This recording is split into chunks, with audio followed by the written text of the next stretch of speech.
Station, this is Houston. Are you ready for the event? Houston Station, ready for the event. Houston ACR, this is Mission Control Houston. Please call station for a voice check. Station, this is Houston ACR. How do you hear me? Houston ACR, I have you loud and clear. Please stand by for opening remarks. Hi, I'm Shari Cami, the very proud superintendent of the Baldwin Public Schools. We are located in New York on Long Island, about 10 miles from Manhattan. We are so proud of our accomplishments and the programs that we offer our young people, particularly in the area of STEM, STEAM, and engineering. These programs allow our children to dream as big as humanly possible. In fact, today we have the opportunity to ask questions to a former graduate, Lieutenant Colonel Jasmine Mobelli. Here's our first question. Hi, my name is Logan. My question is, what is your favorite view from space?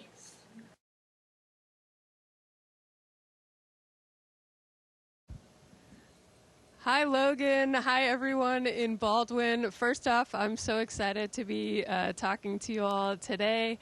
Logan, my favorite view from space is hands down the view back home to you all of our beautiful planet Earth. I can't tell you how pretty it is and how it stands out from everything else and the darkness of space.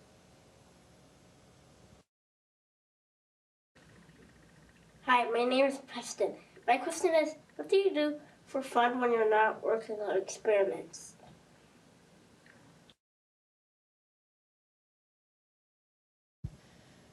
Preston, that's a great question because, as you know, we not only work on the International Space Station, but we also live here, and I'm up here for about 6 months.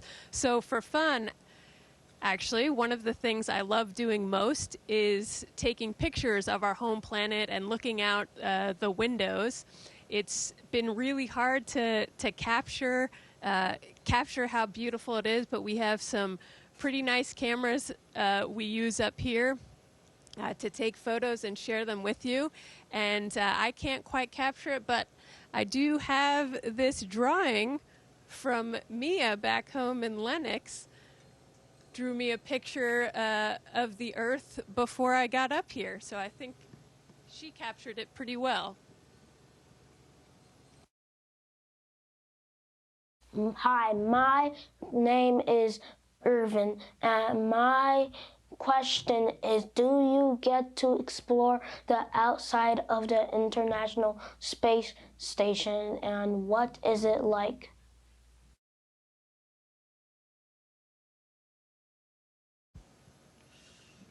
Irvin, actually, my first time going outside the International Space Station will be next week. My good friend and fellow crewmate Laurel O'Hara and I will be going outside the space station to do some repairs and to bring in a piece of equipment that we need to bring back and repair once it's on station. So I'm really excited to get in my spacesuit and go out for the first time. Hi, my name is Mia. My question is, what has been the most surprising thing that has happened to you guys in space?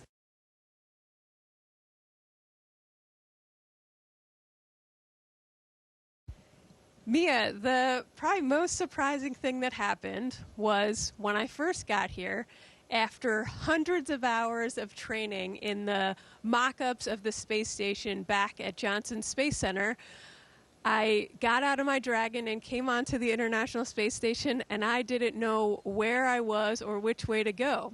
And the reason is, if you look at a module like this, it looks totally different. If you look at it sideways, it looks totally different. And I was used to training on Earth, where we always looked at it in this orientation. So it took me about a week to know which way I was going and which module I was in. Hi, my name is Johnny. My question is, how do you tell time in space?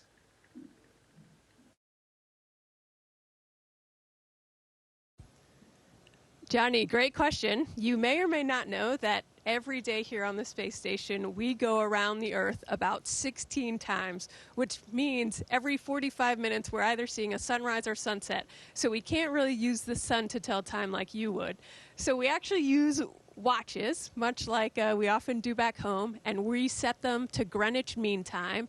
And when it's nighttime, we try to turn off the lights on the space station or make them dimmer to make us feel like it's dark out.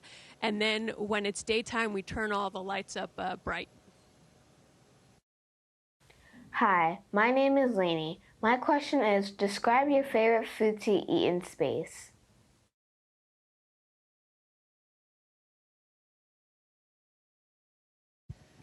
Lainey, I have a few favorites. I like to sometimes make what I call a space hamburger. We have these beef patties, and I put it on wheat bread. It's only a one-sided hamburger, but it's pretty good. And then I also like to eat candy-coated peanuts. And my favorite part is you can play with your food in space. So you can just shoot it out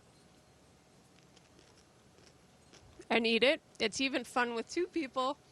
You can pass it over to your crewmates. Hi, my name is Sariel. My question to you is, are there any special tools or features on the spacesuit that you find fascinating?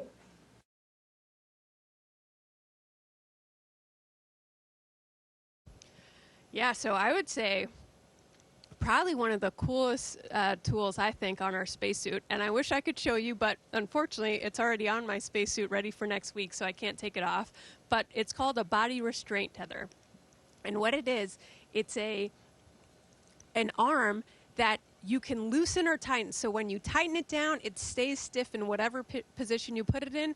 And when you loosen it, it's floppy and moves around. So because it's hard, like in space, if I just push off lightly, I start going. That helps us to stay down into a work site, or we can put things on it and carry them with us on a spacewalk so we can still use our hands to move around. Hi, my name is Abigail. My question is space depicted differently in the movie than what it is like in real life?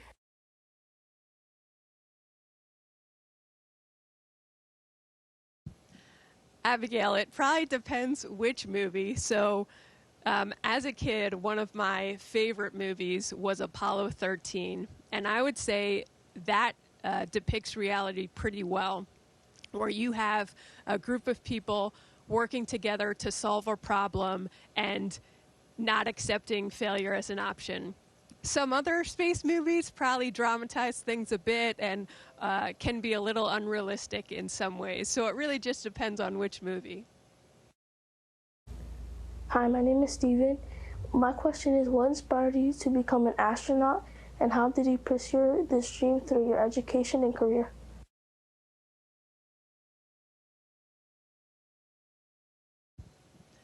Steven, so I first started dreaming about being an astronaut when I was a student at Lenox Elementary School. I did a book report on cosmonaut Valentina Tereshkova. She was the first woman in space, and I dressed up like her for a day in school and pretended to be her. And so that's where the dream started. And then as I got older, I just looked more into it and wanted to do it more and more.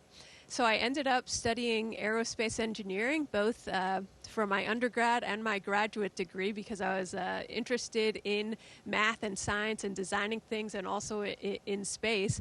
And that eventually led me here to the International Space Station. Hi, my name is Malia. My question is, what is the difference between how you felt in training and how you feel in space?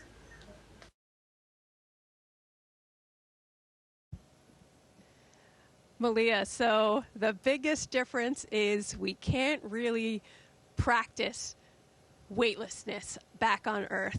We try, and we have a really big pool called the Neutral Buoyancy Lab that we try to make it as close as possible, but at the end of the day, there's still gravity back there. And so things float up here, and the hardest part is if you don't pay attention to something and you just leave it floating, for a second, and you turn away, it might be gone. And so it took a really long time to get used to not being able to just put things down and they stay there. You have to always, we use a lot of tape to keep things down, a lot of Velcro, and then just learning how to control your body in this environment. Hi, my name is Brianna. My question is, how do you sleep in the space station?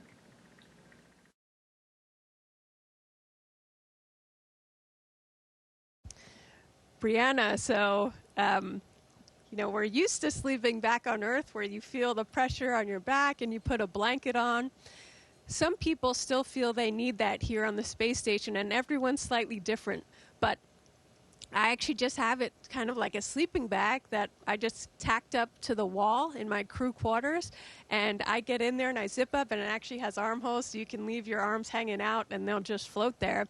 But it does have straps on it for some people that feel they need that pressure on their body to fall asleep. Hi, my name is Isabella. My question is, what do you feel is the best advice you could give to someone who wants to be an astronaut?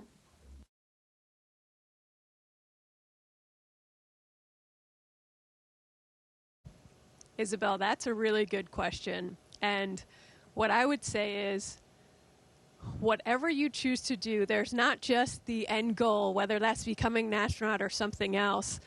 There's the journey to get there. And you should never do something just for that end goal. You should do things you're passionate about. And as you do those things, because you're passionate about them, you'll inevitably do well, and that will take you to the next step. And something else I'd like to say is, while you're doing those things, help bring others with you. If everyone's helping a hand to one another, that means we can all get further. Hi, my name is Celeste. My question is, what research projects are you currently working on the space station?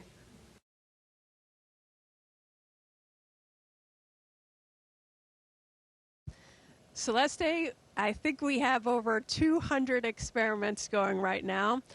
Some of my personal favorites are the ones that actually use us as the subjects. So our human bodies are being researched because, as you know, we've been living and working in space for nearly a quarter of a century now, but we would like to go further onto the moon with our Artemis missions and then onto Mars. And so understanding when we start talking about living and working in space for 3 years, how is our body responding to that? And when we go past low Earth orbit, the radiation's different and things like that. So understanding how our body reacts in space is one of my favorite research subjects.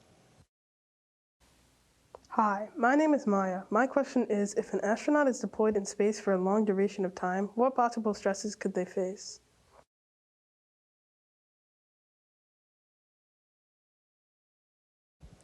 Maya, that's a really good question, because as I just mentioned, I'm up here for about 6 months, and we're talking about doing missions that'll eventually be 2-3 years when we go on to Mars. So I would say there are both the physical and mental stresses.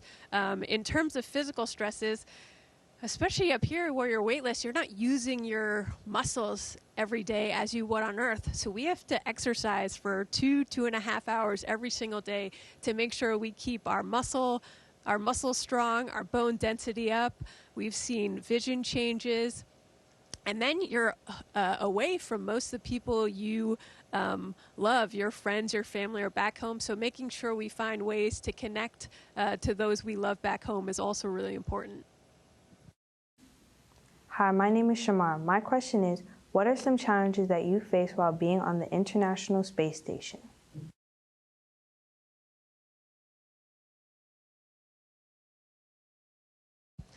Shamara, I don't think I realized exactly how hard space was until I started working at NASA and then got up here.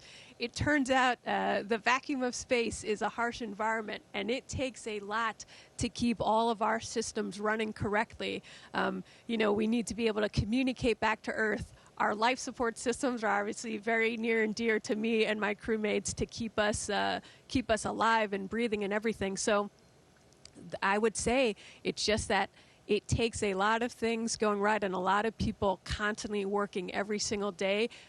There is a challenge or a problem every single day, if not multiple, and just working through those.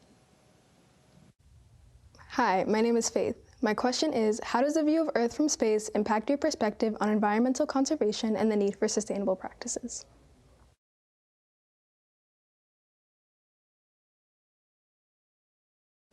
Faith, I'd say I think I've always known that our home planet Earth is a very special place and that we need to protect it.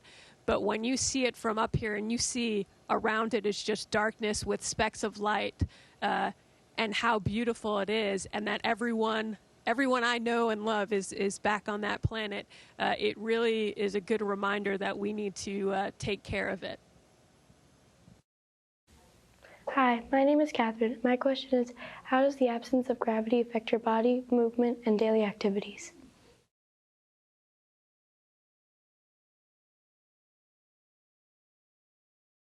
Catherine, you can see I'm kind of, bobbing around here, and normally back on Earth, we're used to pressure on the bottom of our feet all the time. Up here on the space station, we're often using handrails to hook our toes kind of under them so that the top of your feet get used a lot more than the bottom of your feet. You can just float around, which I will say is even better than I could have ever dreamed.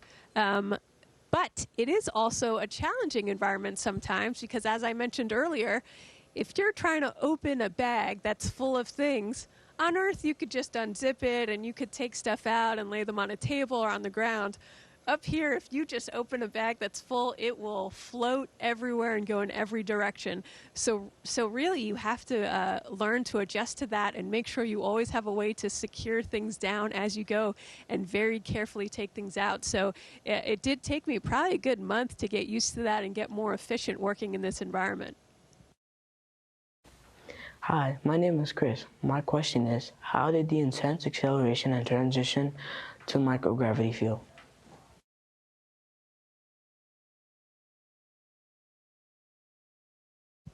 Chris, the ride up here was one I will never forget. For me, I launched on a SpaceX Crew Dragon, Crew 7, and so it has two stages. The first stage, when we first lifted off from the pad, was way smoother than I could have imagined. You could feel the G-forces on your body, and it's going this way kind of through your chest, but it was so smooth. Then when that cut out, you suddenly jolt, and you feel the weightlessness for a moment, and then the second stage kicked in, and that was a lot more rumbly, and there were a lot more vibrations. And then once that cuts out, you're in orbit and floating around, and to me, it just felt like I was hanging upside down, actually, with my seatbelt holding me in. Hi, my name is Grace. My question is, how has traveling to space changed your prior mindset or perspective of our world?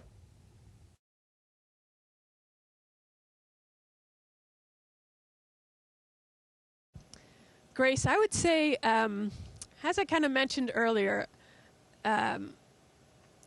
when you see the Earth in the way that we see it up here, one, it is just magnificent and beautiful, but also you see it's kind of like this beacon, and around it is darkness with, as I said, just specks of light that are way off in the distance. And so you really realize how special it is, and again, how we need to protect it. Hi, my name is Janaya. My question is, can you describe a typical day aboard the International Space Station, including your daily routine and tasks?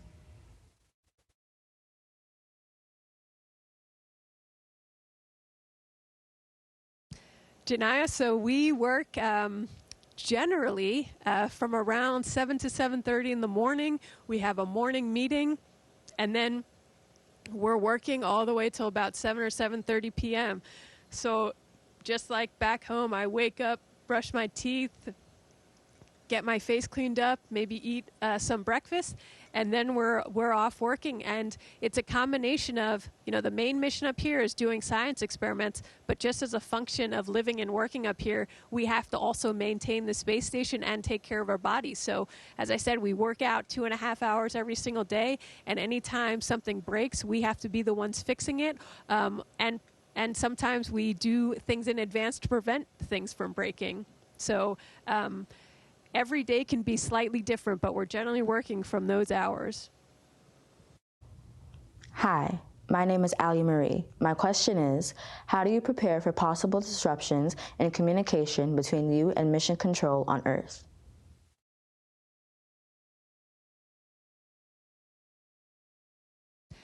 Allie Marie, that's actually a very fitting question because a few months before I launched, actually, there was a storm that impacted one of our ground sites, and that ended up significantly impacting our communication coverage up here. So the entire time I've been up here, we've had a little less coverage than we're normally used to.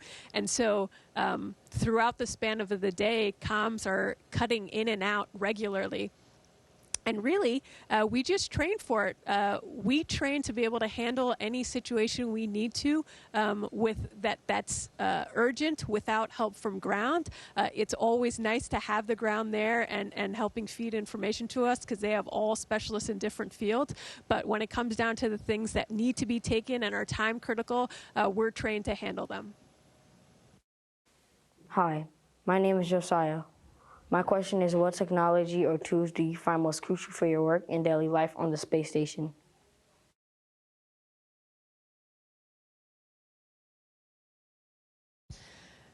Josiah, it's funny because they're actually basic things I carry around in my pocket with me every single day. A flashlight.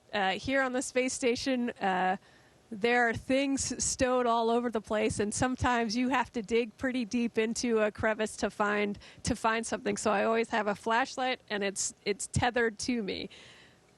Scissors. Anytime we're cutting something open, which is all of our food, so important to me, I carry scissors all the time. And then I've got a series of markers. Actually, basic things like Velcro and tape become really important when you don't have gravity to pull things down. And so constantly having tape ready and having Velcro ready are also really important. And the last thing I'll say is we have a lot of mesh bags up here because it helps us. If you're trying to unpack a bag, you can move things slowly into a mesh bag to help. Hi, my name is Chloe. My question is, as a member of NASA Crew 7, how do you navigate and maintain motivation when faced with challenges or delays in obtaining the necessary information for your mission?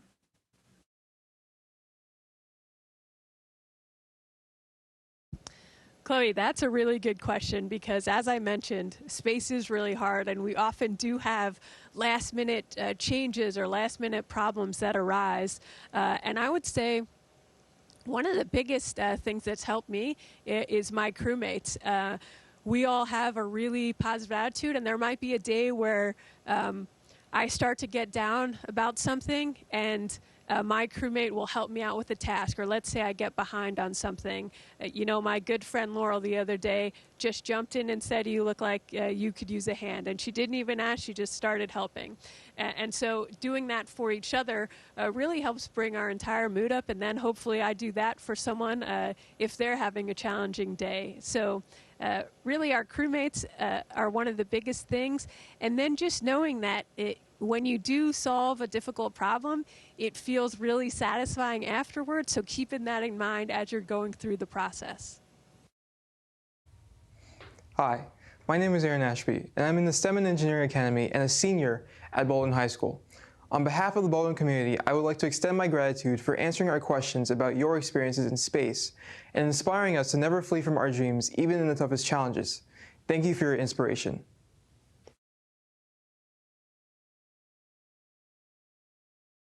Thank you, Aaron, and thank you to everyone back home at Baldwin. I miss you all. I can't wait to come back and visit when I'm back home on Earth. Thank you for all the things you gave me to bring up to space with me, and I hope to see you all soon. Station, this is Houston ACR. That concludes our event.